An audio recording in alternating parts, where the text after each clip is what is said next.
बेटा, हम लोगों ने राष्ट्र का स्वरूप चैप्टर में 2 अंग उसके पढ़ लिए हैं, भूमि और जन। और जैसा आपको बताया है मैंने, जैसा कि राष्ट्र के स्वरूप के निर्माण के लिए, राष्ट्र के निर्माण के लिए किसी भी राष्ट्र में 3 मुख्य अंग हैं, एक भूमि, दूसरा जन और तीसरा संस्कृति। भूमि और जन मैंने पढ़ा दिया है आपको, एंड आई होप सो कि आपको बहुत अच्छे से समझ में आ गया होगा। आज हम लोग उसके तीसरे पार्ट की बात करेंगे, जिसका जो कि संस्कृति है। तो ये पैराग्राफ जो है, ये 2 पैराग्राफ, इस बड़े पैराग्राफ में 2 पैराग्राफ बनते हैं ये, ठीक है। यहाँ से लेके यहाँ तक, यहाँ से यहाँ तक एक पैराग्राफ, फिर यहाँ से यहाँ तक 2 और फिर ये 3, ये तीनों पैराग्राफ आज हम इसको पढ़ेंगे, ठीक है। देखिए क्या कहते हैं वो आगे, कि राष्ट्र का तीसरा अंग जन की संस्कृति है। मनुष्यों ने युगों युगों में जिस सभ्यता का निर्माण किया है वही उसके जीवन की श्वास प्रश्वास है। क्या कह रहे हैं कि राष्ट्र का तीसरा अंग जन की संस्कृति है। मनुष्यों ने युग युगों में जिस सभ्यता का निर्माण किया है वही उसके जीवन की श्वास प्रश्वास है। बिना संस्कृति के जन की कल्पना कबंध मात्र है। संस्कृति ही जन का मस्तिष्क है। संस्कृति के विकास और अभ्युदय के द्वारा ही राष्ट्र की वृद्धि संभव है। क्या कह रहे हैं ये लाइन, देखिए इंपॉर्टेंट लाइन है ये। बिना संस्कृति के जन की कल्पना कबंध मात्र है और संस्कृति ही जन का मस्तिष्क है। पहले जब सूक्तियाँ पूछी जाती थी, जब 2-3 साल पहले तक बोर्ड में 12th क्लास में सूक्तियाँ पूछी जाती थी, 11th और 12th में, ठीक है।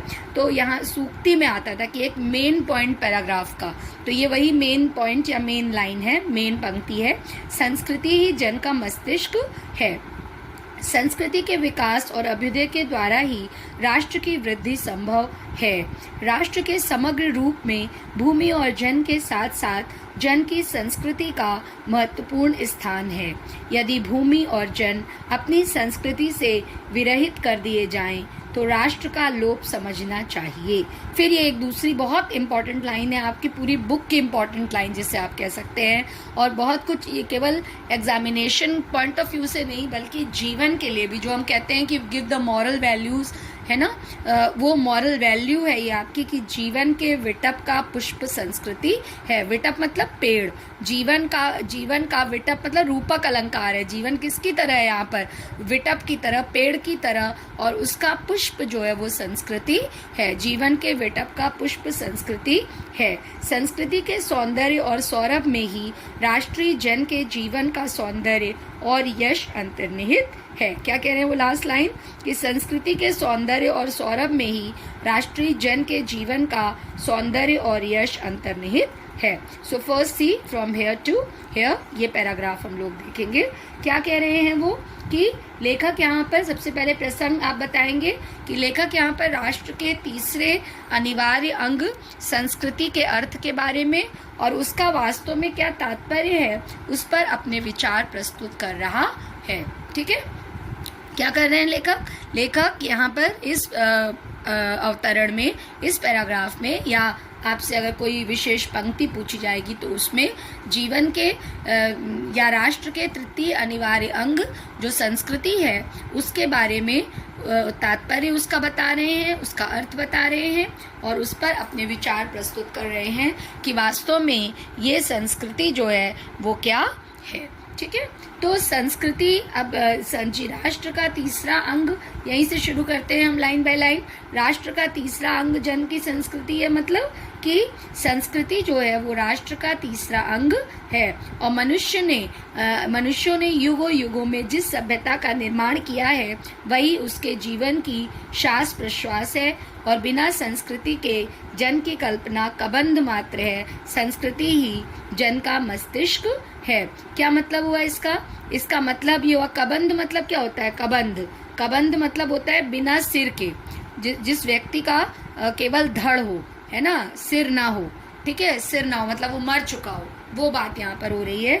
कि मनुष्यों ने क्या किया है, कि मनुष्यों ने अत्यंत प्राचीन काल से ही अपनी सभ्यता को अपनाया है। एक सभ्यता हमने आपको स्टार्टिंग में बताया था कि हमारा रहन सहन, वेशभूषा, बोलचाल, वाणी, धर्मों को मानना, कौन से धर्म को हम मानते हैं, किस विचारधारा के हम हैं, किस देश में हम रहते हैं, कैसी वेशभूषा को धारण करते हैं, किस तरह के लोगों से हम मिलते हैं, ये सब हमारे जो है वो संस्कृति का अंग है। क्यों है? क्योंकि हम मनुष्यों ने बहुत प्राचीन काल से सभ्यता को अपनाया है और यही सभ्यता जो है अब वो हमारे जीवन के साथ एक रूप हो गई है। और ये भी हम कह सकते हैं कि ये जो जीवनदायिनी संस्कृति है यही मानव के संपूर्ण कार्यों को ठीक रूप से चलाती है। अतः हम उसे मानव का मस्तिष्क भी कह सकते हैं। कैसे आप इस बात को समझेंगे? लिखने के लिए नहीं, आपको समझाने के लिए मैं कह रही हूँ। जैसे देखिए, कितना भी हम कहें कि हम हिंदू, मुस्लिम, सिख, ईसाई नहीं हैं, लेकिन ये बहुत एक ट्रूथ है, ये एक सच है कि जैसे ही हम पैदा होते हैं, जैसे एक बच्चा पैदा होता है, ठीक है, तो उसका लालन पालन उसी हिसाब से होने लगता है। अगर बच्चा हिंदू के घर में पैदा हुआ तो वो सुबह रात में, वो रोज़ सुबह शाम घर में मंदिर की घंटी की आवाज़ सुनेगा, पूजा आरती की आवाज़ सुनेगा। अगर वो एक मुस्लिम के घर में पैदा हुआ है तो वो नमाज कैसे पढ़ते हैं ये देखेगा।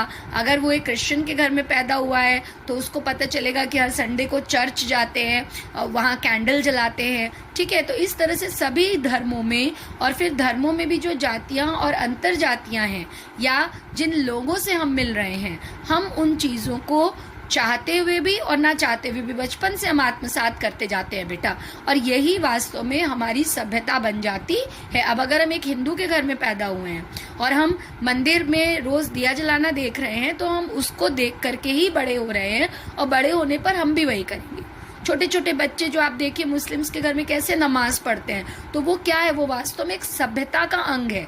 इसी तरह से आप स्कूल आते हैं, ठीक है, आप धर्म से थोड़ा सा आगे बढ़िए। बचपन में तो आपने घर में ऐसे धर्म सीखा, क्रिश्चियन बच्चे ने कैंडल जलाई, चर्च में अपने मम्मी पापा के साथ बचपन से जा रहा है। जब आप स्कूल आते हैं तो स्कूल में आपको क्या सिखाया जा रहा है कि there is one almighty god and we have to pray, we have to trust on god and we have to pray. सुबह सुबह सबसे पहले आपको प्रेयर करना सिखाया जा रहा है, ठीक है, आप प्रेयर करते हैं। फिर तो छोटे बच्चे के लिए भी वही कॉमन असेंबली है जो कि बड़े बच्चे के लिए है। छोटा बच्चा जब पहली बार आता है तो उसने घर में क्योंकि देखा होता है पूजा पाठ, नमाज, कैंडल जलाना, तो वो जान रहा है कि क्या पूजा पाठ है, क्या चीज़ें हैं। इसी तरह से वो बचपन से जान रहा है कि उसको शरीर में वस्त्र धारण करने हैं, और फिर जब वो स्कूल जाता है तो उसको बताया जाता है कि उसकी एक यूनिफॉर्म होगी। तो ये सारी चीज़ें क्या हैं? ये हमारी वास्तव में संस्कृति का ही ढंग है।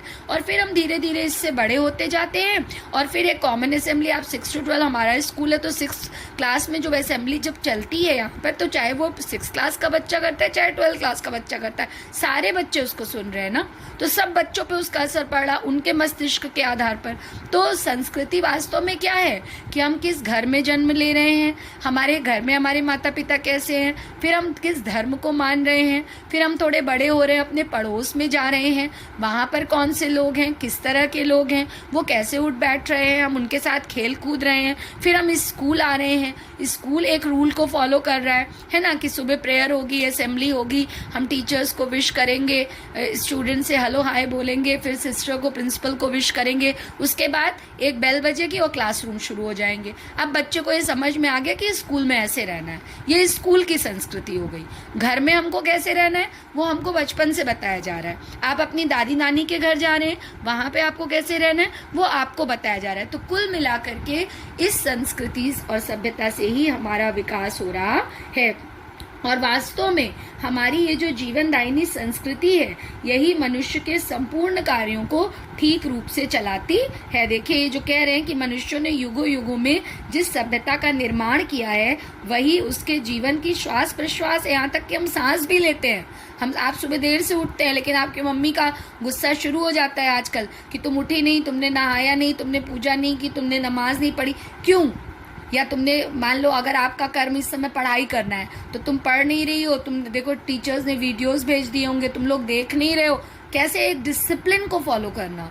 तो केवल एक मनुष्य का जन्म लेना ही नहीं बल्कि अपने घर के रूल को, अपने धर्म के रूल को, अपने कर्म के रूल को, हमारा कर्म हमारे धर्म से भी ऊंचा है, ठीक है, कर्म ही पूजा है कहा गया है। भारतीय संस्कृति में गीता का संदेश क्या है कि कर्म ही पूजा है। तो उस कर्म के अंतर्गत हम जिस तरह से आगे बढ़ रहे हैं वही हमारे जीवन की श्वास प्रश्वास भी है। तो मैंने जो एग्जाम्पल आपको दिया कि बचपन से आप कैसे बढ़ते हैं वो आपको और ज़्यादा क्लियर हुआ होगा कि किस तरह से मैं आपको एग्जाम्पल दे रही हूँ कि किस तरह से आप जो है वो चीज़ों को आत्मसात कर पाएंगे और समझ पाएंगे, क्योंकि हमने वास्तव में जिसे अत्यंत प्राचीन काल से जिस सभ्यता और संस्कृति को अपनाया है वही सभ्यता हमारे जीवन के साथ एक रूप हो गई है। और अगर हम एक जीवनदायिनी संस्कृति को अपनाते हैं तभी हमारे संपूर्ण कार्य जो है वो ठीक रूप से चल सकते हैं, और इसे ही हम मानव का मस्तिष्क कह सकते हैं। क्यों, क्या लिखा है इसमें, संस्कृति ही जन का मस्तिष्क है, कि यदि हम इन नियम कानून संस्कृति सभ्यता वेशभूषा